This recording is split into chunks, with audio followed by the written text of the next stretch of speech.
main suara aku mengikuti untuk KP Juang 45 ini fungsinya seperti apa dan operasional seperti apa nanti? Oh ya, oke ya, makasih Mas. Jadi memang kita pagi ini ada kegiatan opening ya untuk Cafe Juang 45. Mudah-mudahan ke depan bisa berjalan dengan baik. Kita punya tujuan beberapa poin lah intinya. Yang pertama, kami mau memperkuat silaturahmi dengan seluruhnya, mau itu masyarakat, rekan-rekan pers, media, dan ini tempat yang menurut saya tidak harus secara formal, tapi informal, tapi kita lebih enak untuk ngobrol. Kenapa? Tempat-tempat yang biasa kita laksanakan itu kan seringkali kan doorstop, kemudian formal di kantor. Nah, menurut saya itu juga nggak ada masalah, tapi akan lebih luas, lebih enak, lebih nyaman kita kan ngobrol-ngobrol gitu. Dan anytime bisa, kapanpun bisa. Tidak hanya langsung dengan saya, bisa juga dengan Bang Kasrem, bisa juga didampingi Bang Kasrem ya, dengan perwira-perwira staf kami, atau mungkin bahkan dengan anggota kami misalnya yang memang sedang ngobrol di sini, nggak ada masalah. Prinsipnya komunikasi yang selama ini sudah terjalin baik, kita harus tingkatkan terus. Nah, itu salah satu tujuannya KPI, dan tentunya kami juga ada rekanan itu atau mitra juga yang menyelenggarakan KPI, dan ini tidak murni dari kami. Prinsipnya untuk silaturahmi. Jenderal, tadi ada program strategis yang Jenderal sampaikan juga, mulai dari cetak sawah, jembatan, KMP, terus yang Tamtama tadi Jenderal. Itu cetak sawah programnya udah berapa, terus jembatan kira-kira berapa mau kita bangun Jenderal, terus yang operasi Merah Putih tadi yang integrasi sama mahasiswa dan yang lain-lain ini seperti apa Jenderal? Ya, baik, terima kasih. Jadi ngacak aja saya jawabnya ya. Boleh Jenderal. Kaitan dengan cetak sawah itu memang kita sudah on progress terus. Memang dengan adanya lintas tahun masih ada beberapa titik yang masih terus kita kejar, khususnya di Enggano ini yang tadinya belum ada jalan, ini jalannya sudah jadi yang di Banjarsari. Nah, tinggal nanti di tahun ini kita coba kejar lagi untuk pembukaan cetak sawah. Udah berapa hektar yang terselesai? Kalau yang sudah terbuka di sana itu ada 2 hamparan, itu di Malakoni dengan di Kayapo, 203,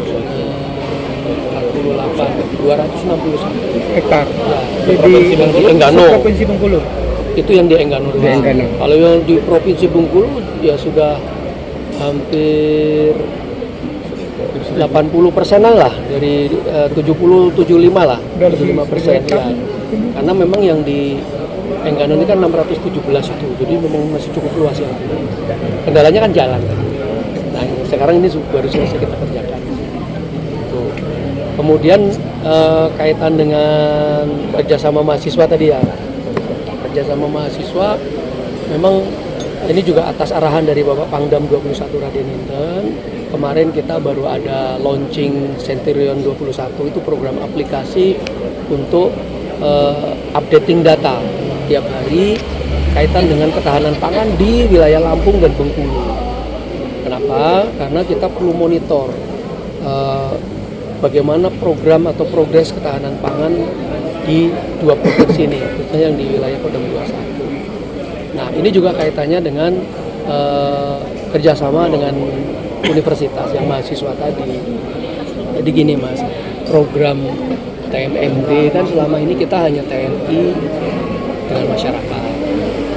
Nah, kenapa ke depan kita tidak bekerjasama dengan mahasiswa, supaya mahasiswa yang selama ini kan ada namanya KKN ya. Nah, itu setelah kita diskusikan dengan rektor, ternyata bisa dikonversikan nanti pada saat dia ikut kegiatan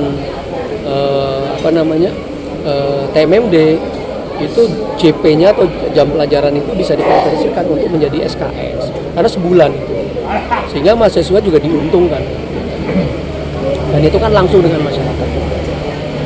Artinya kolaborasi antara TMMD atau TNI dengan masyarakat tetap, tapi ditambah lagi masuk lagi mahasiswa. Ini menurut saya akan lebih bermanfaat dan bisa lebih maksimal karena memang mahasiswa ini harus tahu apa sih kendala-kendala di masyarakat gitu.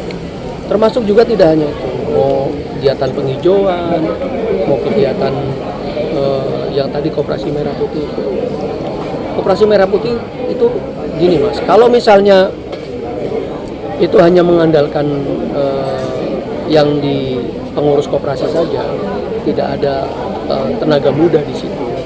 Nah, itu mungkin masih belum maksimal sekali. Nah, harapan kami dengan adanya mahasiswa atau mahasiswi ini masuk dalam situ, walaupun tidak langsung dalam kepengurusan.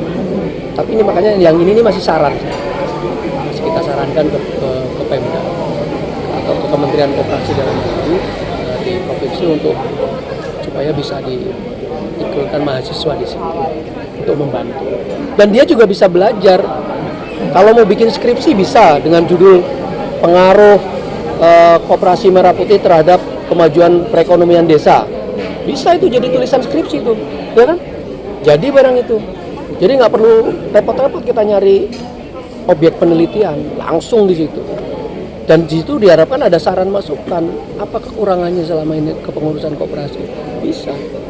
Nah, itu kan menjadi, dan mahasiswa ini kan kritis. Mahasiswa ini kritis. Harapannya pemikirannya itu yang kita gitu, Mas. Jembatan tadi berapa rencana pembangunan? Kalau kaitan jembatan ini petunjuk dari pimpinan kami itu untuk Januari Februari 10-10. Dan kita sudah ada target.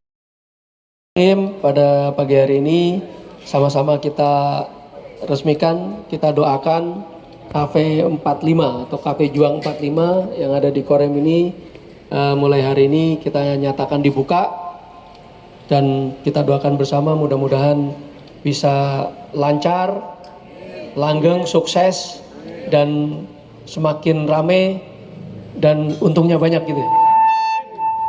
Ya, bismillah. 1, 2, 3. Baik, dengan mengucap syukur KP 45